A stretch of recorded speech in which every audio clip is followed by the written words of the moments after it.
So it's 9 o'clock Central Time, and it is 7 p.m. Pacific Time, and it is 8:30 Indian Standard Time. So I think the time is right for us to get started. Let's get started. We'll talk about what is God realization is the topic that we are going to talk about today. What does it truly mean, and how do we get to that? And it'll probably take a couple of sessions to get more deeper into this. So let's get started by reciting our opening prayers and invoking the blessings of God and Guru. So I'm going to share my screen and then we will get underway. Share my sound as well. Let's get started. Gurur Brahma, Gurur Vishnu, Guru Devo Maheshwaraha, Guru Sakshat Parabrahma, Tasmai Shri Guruve Namaha. Vasudeva Sutam Devam Kamsachanuramardanam Devaki Paramanandam Krishnam Vande Jagadgurum Krishnam Vande Jagadgurum. All right. Good morning, good evening, again, all of you. So let's move on. Today, we are in chapter 2, shloka 72. And I have picked up a couple of more shlokas which go in conjunction with this one. They are kind of coupled in a lot of ways. And we will not go too deep into those, but at least the concepts that are coming up in this shloka and the associated links that we can establish from other shlokas is what we will talk about and see how far we can go. So I'll recite it, and like always, you are welcome to follow along. Since we have 3 shlokas today, we'll split it out if you don't get chance on the first one. Esha Brahmi Sthiti Partha Nainam Prapya Vimuhyati Sthitva Syamant Kalepi Brahma Nirvanam Rachati. All right, so let's take a few hands. Payal ji, Radhe Radhe. Radhe Radhe. Radhe Radhe Payal ji. Esha Brahmi Sthiti Parthanenam Prapya Vimyuhati Sthitva Syam Antakalepi Brahma Nirvanam Richati. Radhe, Very Radhe. nice, Payal ji. Radhe Radhe. Yeah, so the meter is Esha Brahmi Sthiti Partha. Yeah, Partha will also come in the first one. Beautiful, very nice. Yes. Okay. Yes, thank you. So let's oh, sorry about that. Yeah, we can probably take one more on this one and then we move on to the next one. Payal ji, Radhe. Sadhya ji, Radhe. Sadhya ji, Radhe Radhe. Yeah. Radhe Radhe, Sandhya. Radhe Radhe. Slide previous one, right? Oh, what am I doing? I don't know. What am I doing? Oh. Okay. Very good. Yeah. Esha Brahmi Sthitihi Partha Nainam Prapya Vimuhyati Sthitva Syamantikaalepi Brahma Nirvanam Richati. Okay, so we'll pick two more in the next one and it like that. So the first one, the shloka says that, O Parth, such is the state of an enlightened soul that having attained it, one is never again deluded. Being established in this consciousness, even at the hour of death, one is liberated from the cycle of life and death and reaches the supreme abode of God.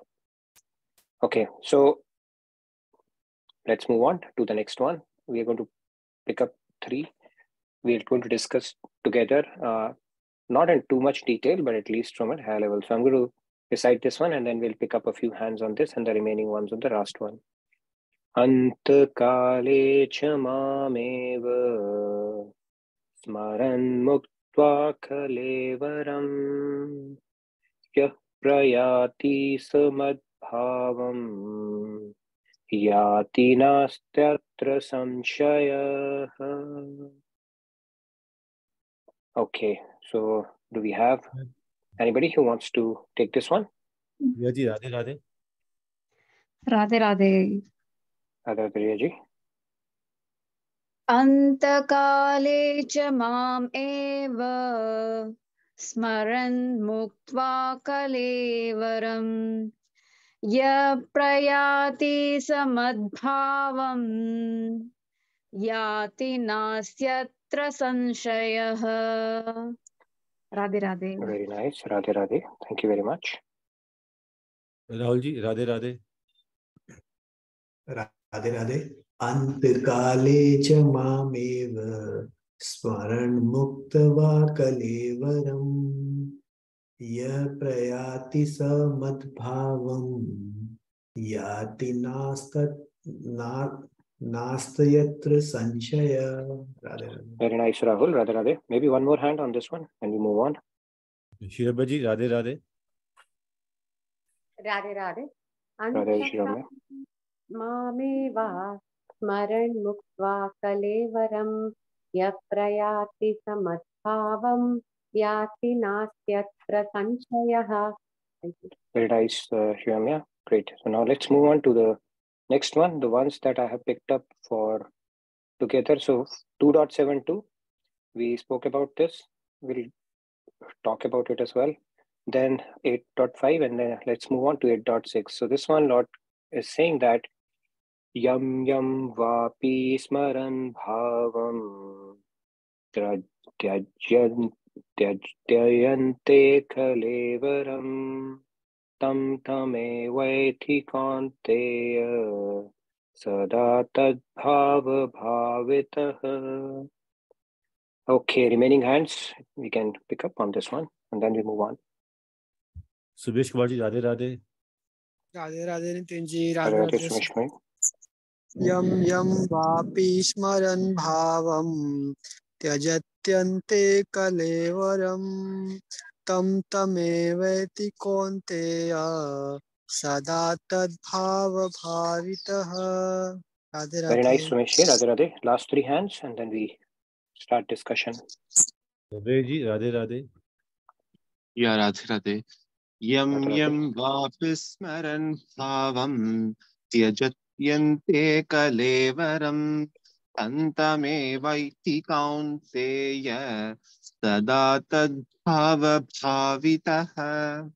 Wonderful, Ramesh ji. Radhe Radhe. Okay. Are we down to our last two?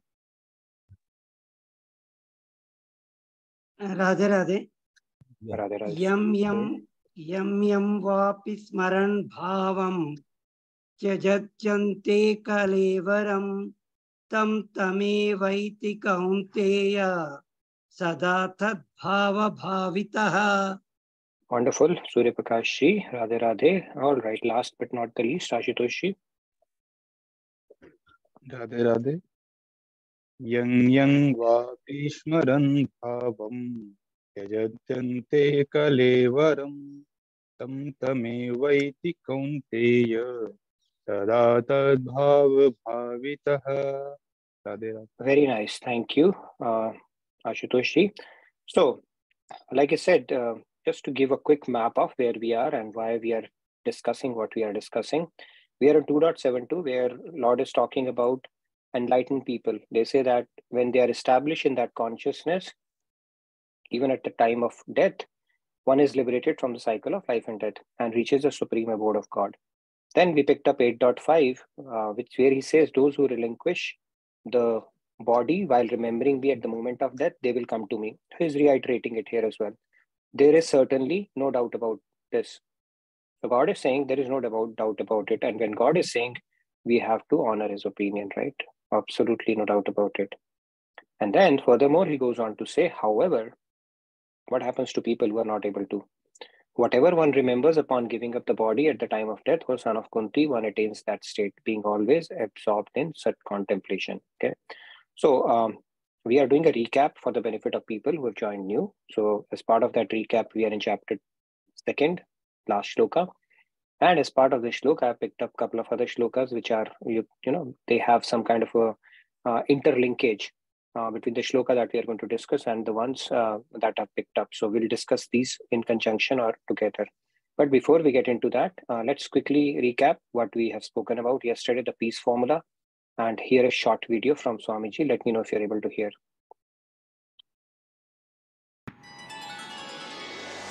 Are you able to hear? Okay, great. Let me play it from the point where it starts the commentary. So Arjun, what is the way of peace? Everybody wants peace.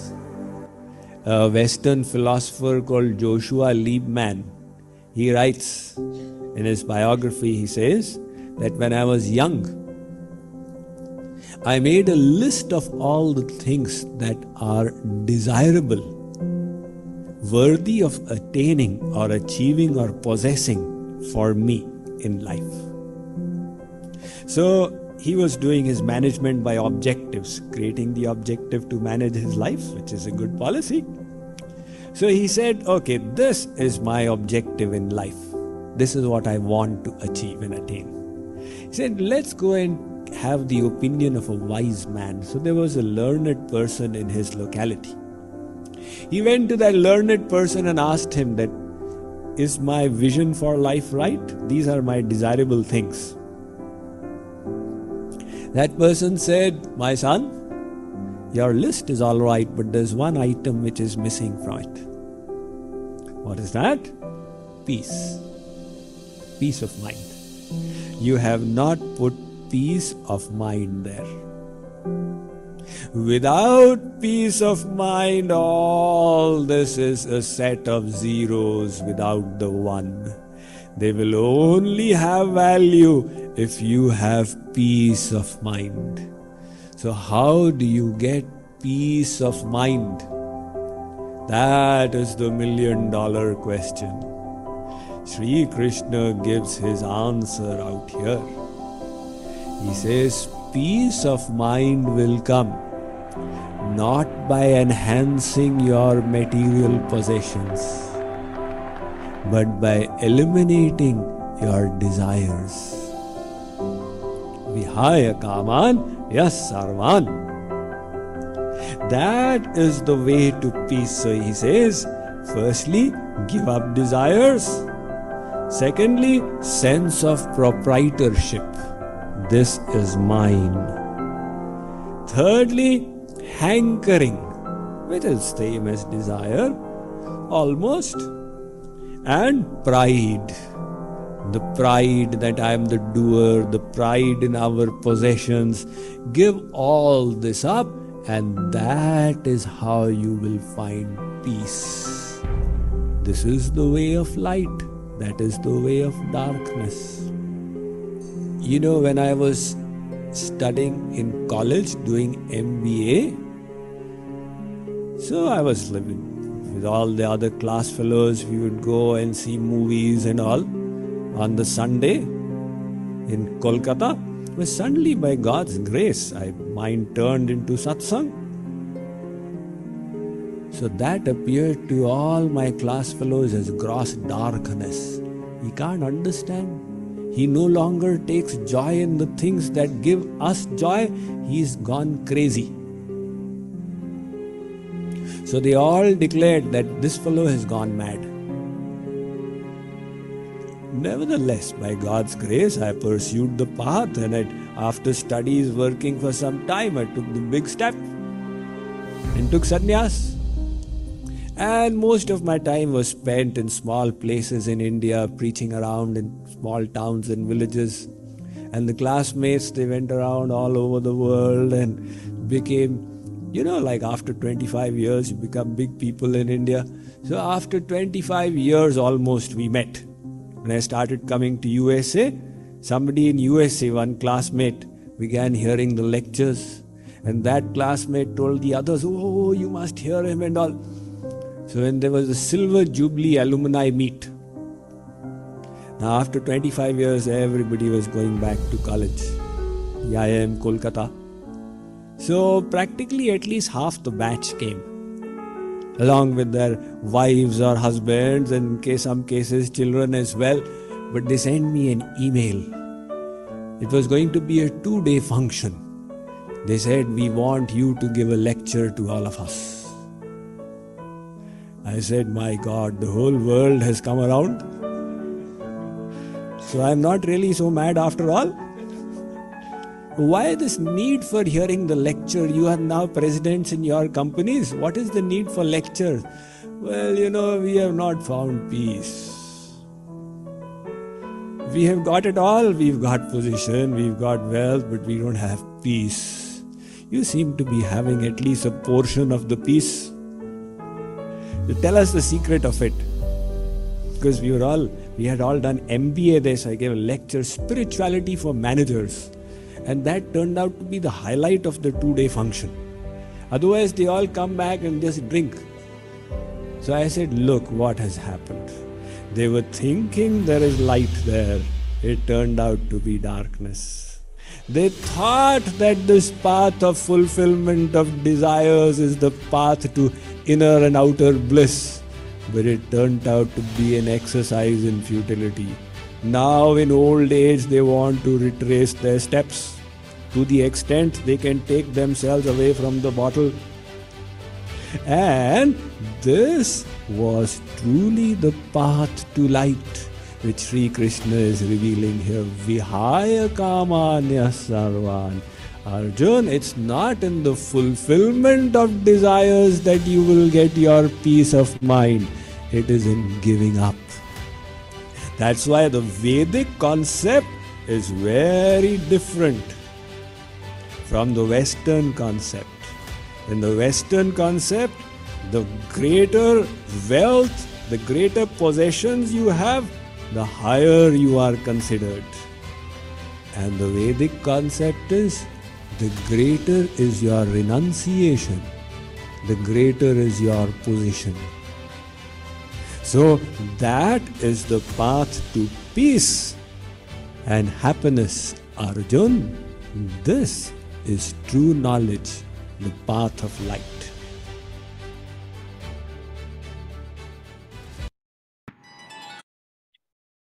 All right. So hope that was a quick, good recap you would have enjoyed in this short lecture from Swamiji. So the whole world is after global peace, right? We need peace, we need peace. Everybody's craving, striving, anchoring for peace, because that's the key thing. If we have everything and not peace of mind, right? Michael Jackson, he had pretty much the entire world at his feet, but then he had to take anesthesia to go to sleep. If somebody doesn't have peace of mind, everything counts for nothing at that point, right? And for global peace, it is said, piece by piece, through individual peace, you can attain global peace. So if everybody is able to work on themselves and attain that peace, then piece by piece, the global peace would automatically be achieved.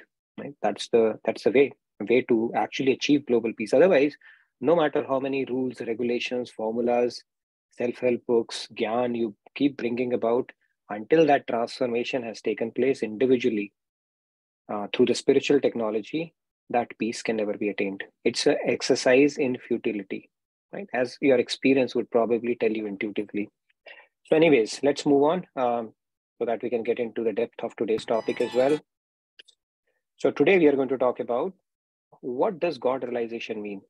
When we keep on talking about this concept, and we have beaten this concept to death, God realization, what does it actually mean? We'll talk more about it, and we'll get into the gradations or the levels as well. That's probably going to be tomorrow. Yeah. So what does it mean? We'll at least touch the surface of it. And what is that one thing that Krishna promises can bring us God realization without any doubt? Okay. We spoke about, there are 4 things you need to give up, but we'll continue on that and talk about this concept today. So let's move on. Now, the shloka, Lord is saying that being established in 2.72 that we have picked up, he said that established in this consciousness, enlightenment, basically, that consciousness, pure consciousness, even at the hour of death, one is liberated from the cycle of life and death and reaches the supreme abode of God. This is 2.72, which we had picked up. Then we picked up 8.5. It says, those who relinquish the body while remembering me at the moment of death will come to me. Again, it's a reiteration of the same concept. If you look at it, there is certainly no doubt about this. And then in the very next shloka, 8.6, he says, whatever one remembers upon giving up the body at the time of death, O son of Kunti, one attains that state, being always absorbed in such contemplation. Okay, so let's have a bit of a discussion on this. I'll try to explain these concepts as best as I possibly can. The first one, this consciousness that he's talking about, the enlightenment. Now, actually, see, when we die, and if we can remember God, we attain God. Very simple. And when I heard this concept for the first time, I said, wow, I've gotten a spiritual hack. I'll do whatever my mind tells me to do. But at the time of death, I'll just remember God and done deal. So simple. It's not so simple. Okay. It is just like somebody eating chole bhature for 4 years and gulab jamuns and lazing around and then hoping to win a wrestling competition or an athletics competition in Olympics. Okay, just by waking up and say, okay, today I'm just a night before I'm going to work hard, and even night before, at least that person would know there is an Olympics or a competition. Here we don't even know when it will come. Right? They say life is a preparation and death is an examination, and this is an examination which comes unannounced any moment. But even if we knew, and if you have not worked towards it, it's not going to happen. God has not made it so easy. It's like clearing his entrance. So what happens, it says at the time of your death, is something like this. If you've got a farmhouse, right? So if you've got a farmhouse and you've got a lot of animals in it, and all of a sudden you open up the gate, animals want to run out. So who will come out of the gate the fastest, the strongest animal, right? Maybe a bull or the horse, which is the strongest or the most fed animal or the quickest, that will come out the fastest out of that gate as soon as it is opened. Similarly, when we depart this world, the consciousness in which we have led our life predominantly dominates our thought process. Okay, it is not possible that you can reverse that. So if we have led our life being insecure about something, right? There are so many old people I see, they are always worried some thief will come. So where is that key? They're going to turn it, and those kind of things start occupying their mind. Because all life, if we have led our life in insecurity or worrying about money or having some kind of a grudge towards somebody, that gets amplified, and that thought process will dominate your mind. That is how it goes. If you have spent your life thinking about food and stuff like that, then that will dominate your mind. And then God, like an indulgent father, whatever thought persists in your mind will give you a new birth. Okay. So if you're a human and all of a sudden you enjoyed the taste of chicken just because you enjoyed that, whatever that piece is called, you may be born into a species that will gorge only on those. And that there's a story in Sikhism as well around that.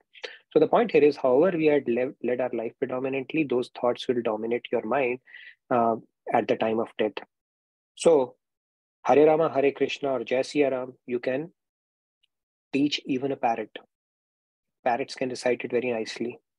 However, when its throat is choked, what will come out of it? Hare Rama, Hare Krishna? No. Tar will come out. So, because now its life is at danger, its true pravritti will take over. And something similar happens with humans as well. And it's a very justice-based system in the sense that wherever you have led your life and whatever thought is dominating your mind, God, like an indulgent father, says, all right, this is what you get. So if our life is predominantly meditating upon, what is meditation? Meditation is a persistent, extended thought on a particular thing or an object. And if that is world, your contemplation is mostly on world or worldly objects or worldly related subjects. Then what will you attain? It's not like God said, all right, you prefer the world in your mind, but I will give you my own abode. No, he'll say you contemplated on world. The worldly objects, subjects interested you more, so you will attain world only. And within that also, you will attain the object that comes or dominated your thought process at the time of death.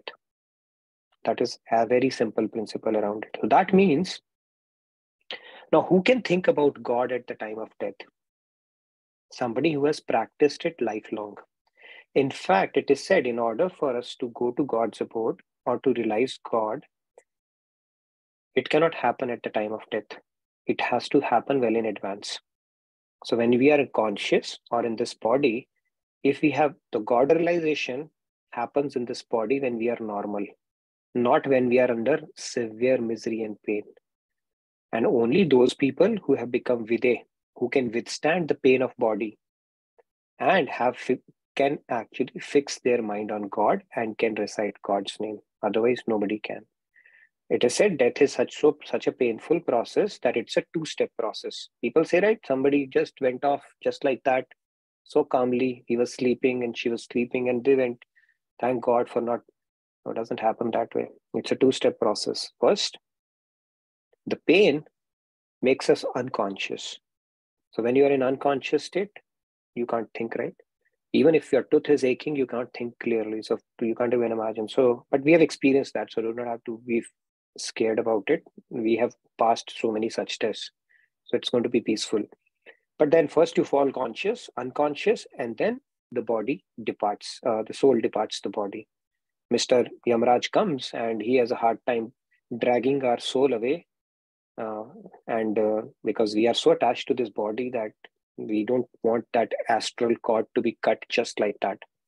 Then he has to do his bit, right? I don't know what kind of help he takes, but that is a two-step process, okay, where you are cut from your body, and it is said that for 2-3 days, the soul keeps on meandering around its body. It's not able to get a closure that, hey, this person I'm seeing on the ground, it was not me, whom I used to look at in the mirror, and this name or designation, that was not me. So soul, it takes a bit of a time, and it frequents the places where it used to love. It could be a bank, it could be a restaurant, could be any place. I don't know what all places. And then it takes about 3 days for it to get a closure. And anyway, that continues, the terwa that we do for the family, because you are allowed to mourn, but not beyond 13 days. Right? If you do that, that's usually not, God is not pleased if you continue to mourn for the rest of your life. And then, of course, the journey, afterlife journey of soul continues, and then it gets a suitable body based on the last persisting thought. So this is essentially what the gist of these 3 shlokas is. We will cover it we'll continue to cover 2.72, the other 2 shlokas, when we get to chapter 8 in more detail. But for today, what is this God realization that we keep talking about? Okay, let's talk a little bit about that. So Brahman is God. It is the aspect of God. Brahman is God, Paramatma is God, Bhagavan is God. All 3 are God only. Their the attributes that are displayed in each form may vary. Right? For example, vapor is water, water is water, and ice is also water. However, the properties, they vary. For example, if you are thirsty, somebody gives you ice, it will not satiate you. Right? So similarly, Brahman is nothing. Wherever you come across this word Brahman, it is God. Brahma is different, Brahman is different, Brahm is different, right? And Brahman is different. So there are subtle differences, but Brahman is God. And then Brahmasthiti is the state of God realization. Now, what is this God realization? When do you reach that state? And what does it mean? Let's try to talk a little bit about it and have a bit of a discussion around this topic as well. Now, our heart, which is our mind and intellect. In fact, our scriptures have told us that our man is composed of 4 elements.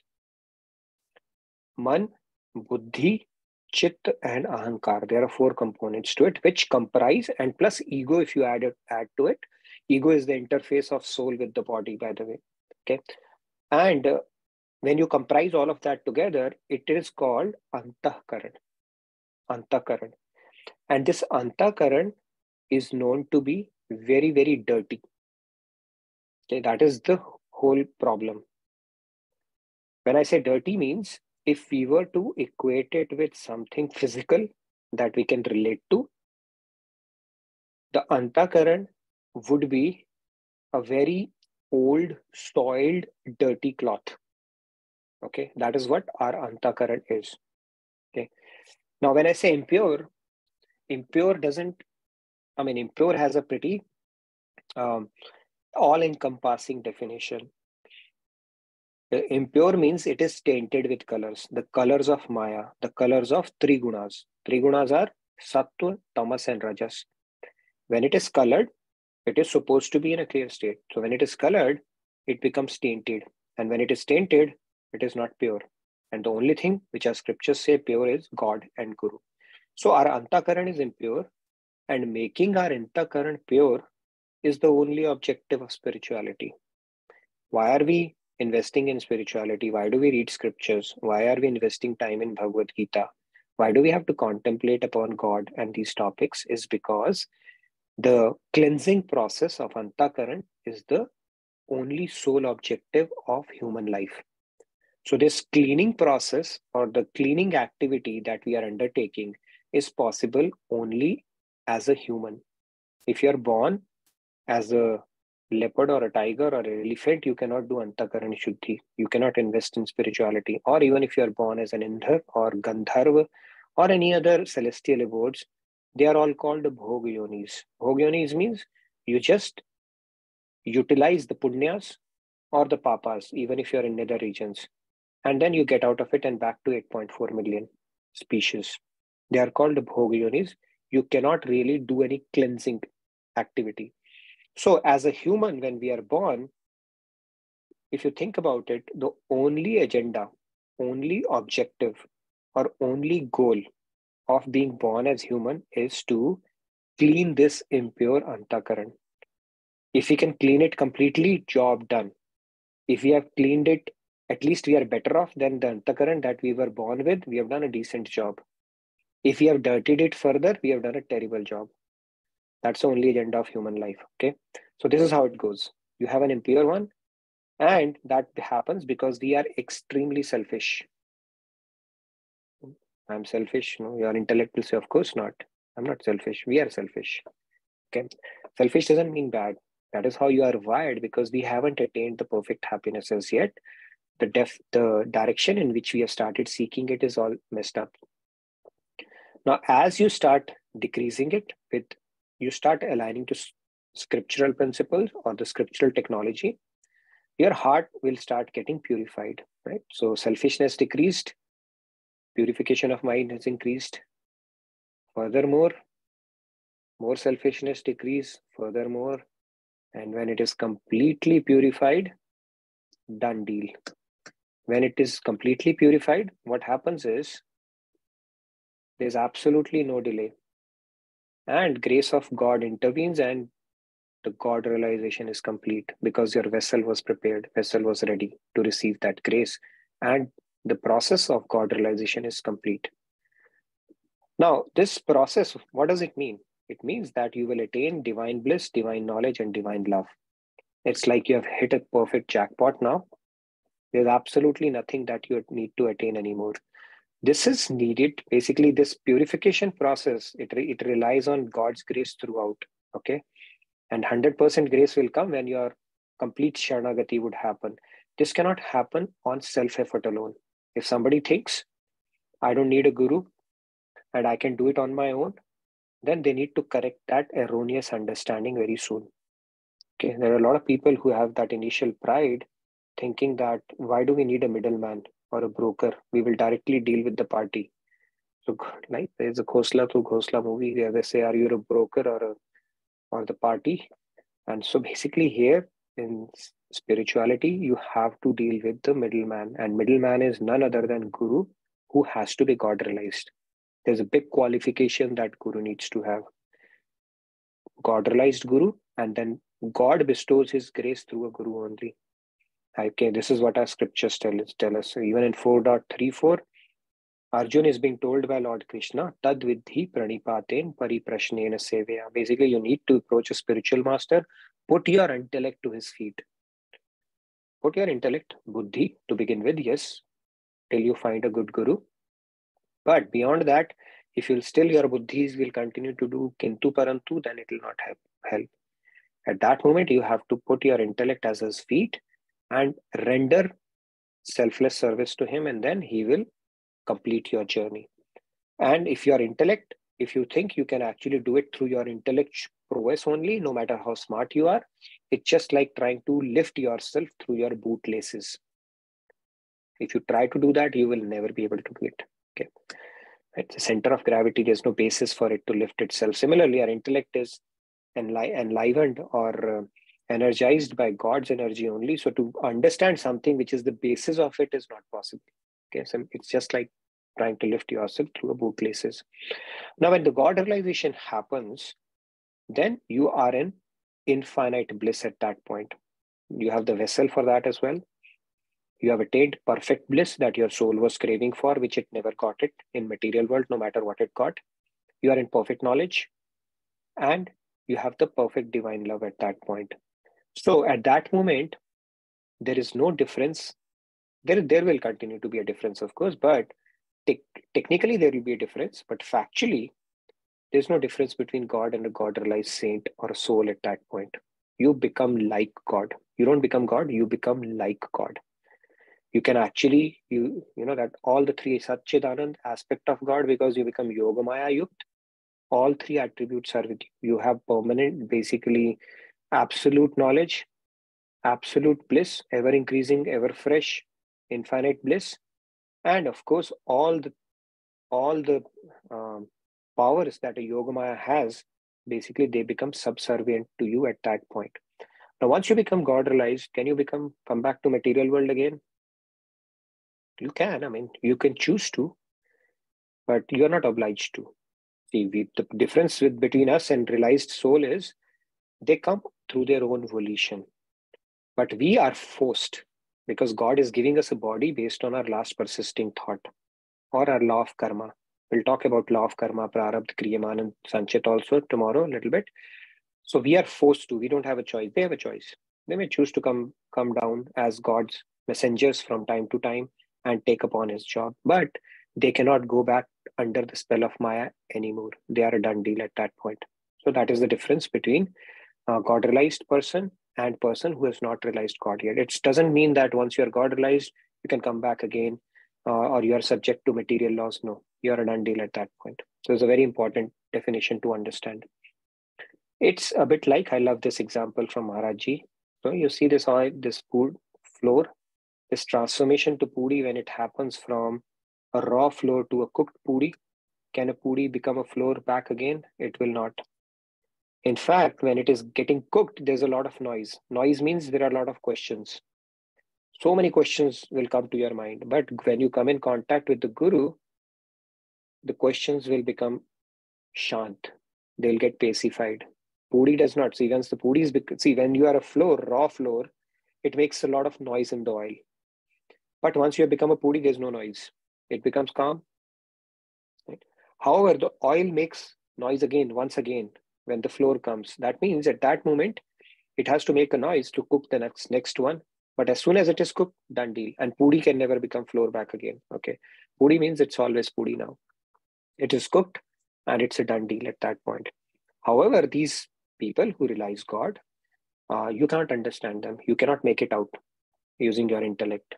Okay. It's a matter of, it's a combination of, one is your intent, why you're seeking, a saint, or what you're looking for them. Are you looking for material rewards? Are you looking for some shortcuts or hacks of life? Are you looking for God, from God? Based on your intention and your sincerity, God will lead you to somebody. And then since God is resided within, he will solidify your faith as well, that, this is the guy. And you will start getting certain indications that the knowledge is cutting through your heart when you are in their proximity. You're feeling inspired. Something is changing. When you apply their learnings from them, the transformation is happening. You attain a different vibe altogether. So there are symptoms and signals. We'll talk about it when we get to that shloka. But the key thing here to understand is that our agenda is only to find a proper guru. And until we have not found it, that's fine. We can continue working with whatever knowledge we have understood, but God will make sure we will find one. And to clean our Antahakaran. And purification of mind, when it happens, Krishna promises that he's going to make sure you come back to his abode as soon as this process of purification of mind has happened.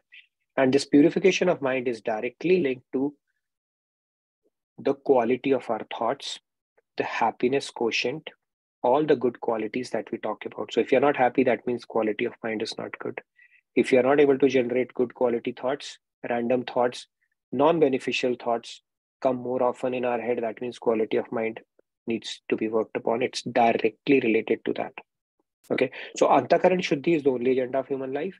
Anything and everything that we do, if it is resulting in purifying it further, great. If it is not, we really need to tackle it systematically, right? We spoke about the practices of devotion, seva, sadhana, and satsang are the three Rambans you can apply to purify your Antahakaran further and further until it becomes completely clean.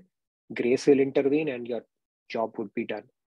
And after God realization, you are a done deal. However, within God realization also, there are different gradations, right? What happens? What are the possibilities?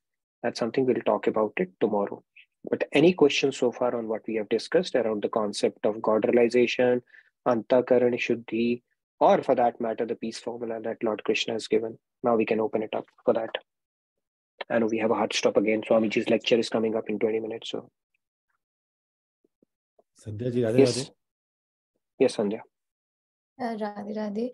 So the only form in which one can attempt to realize God is the human form. So like once a person is in the human form, after their death, do they have a choice between a a celestial abode like a devta form or a human form, or is it totally dependent upon whether they did binding karmas versus non-binding karmas among sattvic, shuddh sattvic, or sattvic? I don't think they are presented with a choice. At least I've never heard that. So from Swamiji, Maharajji, it is like God decides. Mr. Chitragupt is going to open up his book. Right? There was a movie I was seeing a few days back. My friend played, thank God, Chitragupt CG. His name was CG. Right? If you have seen it, it's a kind of an interesting movie. He opens up your file and decides, what kind of your ledger is looking like. And then what kind of body you're going to get. And if it's going to be a bhog yoni, basically you'll be endowed with that body at that point. Now, when you become a human, let's say for some reason you are going to become a human, either through 8.4 million cycle, or maybe you have done enough spiritual practice to warrant a back-to-back human birth, or for whatever reason, then which drop of your prarabdha from the ocean that you have created will be picked up is decided by God. He only knows now it's time to pick up this drop. Okay, and that drop is called prarabdha, which we are born with, which is also called destiny, or what you are born with in every life. Like you don't choose your parents, you don't choose your circumstances, you don't choose your religion, you don't choose your country, and you don't even choose the time of your departure. All of that is preordained, and that is part of your prarabdha. Now, what kind of family will you be born in? What kind of upbringing you will get, situation, circumstances, country, religion, that's all chosen by God as part of our prarabdha. But we don't get a choice. I think it's picked up based on our... So we don't get what we desire, we get what we deserve. That's the law of karma. So as a human being, the only thing in our hand is to try our best to do non-binding karma in service to God and Guru. Yeah. Non-binding karma, if we do that, it will take us closer to the principle of surrender. What is non-binding karma? Only when you are doing it for the pleasure of God. When you do it for the pleasure of God, it will take you close to surrender.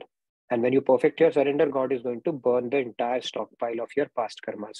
Because drop by drop, even by doing non-binding karma, it will take us infinite lifetimes, right? So I don't know. And if you, it's a big game. So, but Krishna, as part of his mercy, he says, when you do perfect your surrender, I'm going to burn your karmas. 18.66 is say, right? Sarv papebhyo aham tuam sarvepa. Basically, I'm going to burn off all the stockpiles of your karma. So when you work on your Antahakaran, when you start working, aligning to spiritual principles, it will automatically increase your surrender. It will automatically increase your Sharanagat Bhav, love for God, devotion, all that stuff. It will all start happening together. Hope that answers your question. Good. All right. A couple of other hands. Nilesh ji, Radhe Radhe. Yes, Nilesh ji. Radhe Radhe. So touching the same concept, Nitinji, right? How do we take this to the daily activities which we do? I think you just said it, like hands to work and mind to God. And that's just keep doing that. That will lead you to the God realization. True. That is true. Karam Yoga is one part of it. See, Karam Yoga is where you spend most part of your day, right? An ordinary person, good amount of his time, 8 to 10 hours, goes into some kind of a work, right? Because they have to earn for their family, make ends meet. So it's a good, what do you call that, simulation or a laboratory to test out or keep improving in this concept. Okay. Good enabler. Having said that, you need to add the key levers around it as well. 3S that we talk about. You have to do sadhana, your ekant sadhana. Okay. You have to pick up seva. Okay. Where you're practicing just dedicated to God. When you're doing your day-to-day job, other factors might come into picture. But when you're doing seva, it's completely selfless. You're not getting paid for that. Now you're doing it for the pleasure of God only. And it has to be selfless. There'll be challenges, but still you have picked up something in your life that has nothing to do with you. And third is satsang. You need to surround yourself with people who will inspire you, who are not going to degrade you or give you kusang and erode your spiritual earnings. So it's a combination of all of this that will enable us on a day-to-day life to get closer to the goal of our life and keep cleaning our. If you don't do that, then what will happen? It is called kunjar shochavat, like an elephant, doing good stuff for a while, and then rest of the time it is eroded because you come in contact with the worldly association, negative thoughts, kusang, and all those kind of things. Then you're putting the dust back. So we need to not only do this, but also preserve what we have gained from getting eroded. All has to happen together. So it has to become a way of life, not one of the things you do, annual bhakti, quarterly bhakti, or bi-yearly bhakti. It has to be day-to-day bhakti, so to say. Hope that answers. Thank you. Yes, Nehalji. Ji, we have a question in the chat window. HG is asking, how do we know with the person is God realized? No, there's no way to know. There are symptoms. It's like this. Your attraction towards magnet would be as much as the amount of ferrous or iron you are carrying. And if you're really purified, especially if you look at some of the kids, they are pure. They're like a dewdrop, right? Which is their current impressions and all those, they take a bit of a time before they manifest. You will see they get attracted towards saintly personalities a lot. Mostly I've seen kids, they will just run and hug them. For us, there's no way to know other than some of the symptoms we'll talk about in more detail in 4.34 that we are going to touch upon very soon. The concept of guru, it's a very important topic because it could be a make and break decision in your spiritual life. So we will talk about some of the symptoms that you can use as a yardstick. First of all, a very simple thing is a proper guru would not engage you in material wounds. They will not show you miracles. Okay, these are the two simple things I've told you. And when you come in contact with them, it's like a fireball. The heat that you feel is going to be spiritually uplifting. So these are 2 or 3 symptoms I've spoken about. We'll go in more detail. There's no way to know, but if you are approaching this whole thing with pure intentions that God, I want to really meet somebody because I'm serious about my journey. I want to meet you. I want to know how to do bhakti. I want to really progress. If you cry out and you're very sincere about it in your heart, God will make you meet somebody that will take your journey to the next level. God is waiting for that to happen. So it's your intention. Once you approach it with purity, it will happen in due course of time. And even that faith will be solidified where within you don't need somebody else's validation. Your heart will intuitively tell you, I have come across somebody who I need for my spiritual journey. It will happen automatically. I can tell you, vouch for it through my experience. I am an exception in the sense that it's not that I approached it with a lot of sincerity and stuff. I got picked up in a Black Friday sale, like Diwali bumper sale, where the floodgates are opened and all people get picked up. So I was one of them. So in that sense, I'm very lucky. But then if you're approaching this and you're very sincere about getting a guru, God will lead you to one. Yes. Any more questions? I think I see Snailji. Yeah, we have a question in chat window. In order to get God realization, we need the grace of God. And to get the grace, we need to surrender. Is that correct? Yes, you have understood it perfectly. So, yeah, we need to surrender and then we get grace, right? There's a soul says that God, you grace me and I will break all the records and surrender. God says, no, you first surrender and then I'll give you all the grace. So in this argument, we have to listen to God. Because what if he gives our grace and then we show him thumb? Thank you very much, God. Once, so God says, don't play these tricks with me. You become Sharanagat and you'll get all my grace. If you want 80% grace, you become 80% Sharanagat. If you want 20%, 20% Sharanagat, 100% job is done.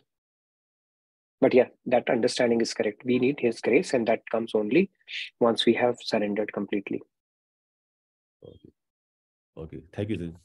And what is surrender? We have spoken about it in depth and we'll revisit that. Snail ji, Radhe Radhe. Radhe Radhe, Snail.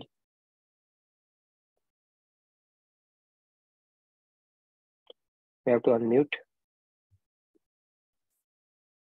Yes, Snail. Yes, Radhe Radhe, Nitin ji. So in this concept of God realization, how does moksha fits into? Beautiful question. Yes. Tomorrow we pick up, okay. The concept of nirvana, the concept of moksha, the premanand, the brahmanand, and the different gradations that are possible in this spiritual journey. We'll talk about it in depth tomorrow. What are the possibilities when we say God realization? So nirvana, moksha, brahmanand, premanand, and the other possibilities, we'll talk about it tomorrow. It's not a quick topic. Obviously, it'll take a little more time than that, but tomorrow we are going to touch upon that. Okay, so again, going back to, since you brought up moksha, I'll tell you this a quick thing basically that I keep talking about in sessions, that where the teachings of Quran end, Bible begins. Okay.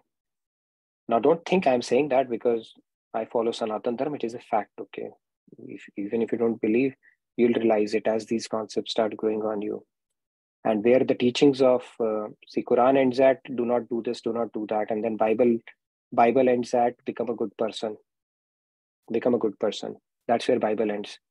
Bhagavad Gita ends at telling you becoming good is not good enough. You need to go beyond that. Good is Sattva. And you need to go to Shuddha Sattva. Sattva is also binding. So Bhagavad Gita ends at moksha. Okay. And then where Bhagavad Gita ends, Bhagavatam begins. Bhagavatam says, leave aside dharam, karam, arth and moksha. Let's enter the depths of bhakti. That's where Bhagavatam begins.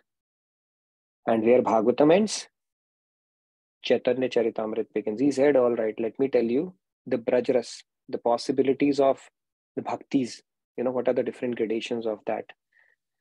And where Chaitanya Charitamrita ends, I would say Maharajji's Premaras Madhira or Bhakti Shatak begins. He said, all right, let's talk about the topmost kunjaras that a jeev or a soul can get. Okay, that's where he takes you to the depths of Brajras, which very few selected souls can get based on if they have perfected that selfless devotion that we are going to talk a bit about tomorrow. So there are gradations. What you are ready for, you'll find guru of that category. God knows what you are ready for. And he will arrange such that you're born in a family, in a particular religion, which will be congenial or conducive for your spiritual journey. So if you are in initial stages, of course, you can't get exposed to Bhagavatam, chapter 10, Maharas, and all the deeper concepts. You first have to understand the previous one. So God only knows that and he arranges for it so that it happens in a systematic manner for you. If you jump the gun, it could be a bit risky, especially if you're not doing it under the expert guidance of a guru. It can be a little risky. A lot of people, they pick up Bhagavatam and go to chapter 10 and say, what kind of a God is it who's running after girls and stuff like that? You haven't understood the concept as yet. Okay, it is the same person who has recited the message of Bhagavad Gita as well. Okay, so first understand that, then get into the depths of bhakti and Maharas and all those concepts. They're very, very deep concepts and they will grow into us as we get into that. And it's especially important to do it under the expert guidance of a guru. Otherwise, your intellect will bewilder you. You may get confused and there is a chance you may even become an atheist. That if you see, this is why God doesn't display himself in front of you. Why? Because let's say he comes in front of you, you say, scriptures say God is so beautiful, ever increasing bliss and this and that. And better than thousands of Cupids, and I find Tom Cruise more handsome than God. Why? Because you still have material eyes.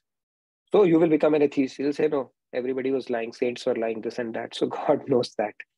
So he will give you divine vision. That's where you can relish his true ras and his true form. And God will not give you darshan until you have gained that eligibility. And that is how this process goes. These concepts will grow into you as we keep on progressing. Okay, anything else? We have 4 more minutes, maybe some announcements, and then tomorrow's session is going to be very fascinating. We talk about the possibilities of God realization, moksha, and all these concepts. So let's spend some time for the announcements, and then please fill out the feedback tracker as well in the meantime. announcements post कर दिए window में mainly Swami ji का tour है चल रहा है जो आजकल बदारा में. Then we have the camp. Then we have the Sanskriti camp happening in Dallas in January 20th, and all the posts are there on the chat window. In the meantime, Anil ji का सवाल है, what are the quick ways to God realization, or how long does it take to realize God? It takes 369 days plus 15 hours, I guess. I don't know. It could happen in a day. Could take million lives. Now, there is no quick way. It really depends on your speed. How much intensity do you have? You can choose to crawl. You can choose to walk. You can choose to run. You can choose to jog. You can choose to cycle. You can choose to take a spacecraft. It really depends on your intensity. So there are no quick ways around that. If you're extremely desperate for God, it can happen even in a day. Okay, so God says that it really depends on how desperate are you for God realization. And the advanced stage, or one of the symptoms for that, is when even 1 second separation from God seems like ages. That means you are very close to that. It's just like if somebody puts your head in water for long enough for you to say, oh, even for 1 second, if you had kept me, my life years would have left. When you feel the same for God, God will directly manifest in front of you. So no quick ways, really depends on how much desperation or intensity you bring to the table. But we have guarantee, we'll have there. We reach there. We have, yes, very definitely. But see, we will. Krishna, once he holds your hand or Guru holds your hand, he doesn't leave you until you complete. So we don't have a choice. But we have to intensify our efforts and our sincerity around it, and it will happen. Thank you so much, Siddharth bhai. And okay, are we good then? Yes, please take out a moment to fill out the tracker, and then we will continue our discussion tomorrow. Wish you the very best. I know Swamiji's lecture is about to start. So stay blessed, stay safe, and I look forward to seeing you all tomorrow. Radhe Radhe from my side. Thank you. Radhe Radhe, everybody. Thank you so much. See you tomorrow. Radhe Radhe. See you tomorrow. Radhe Radhe.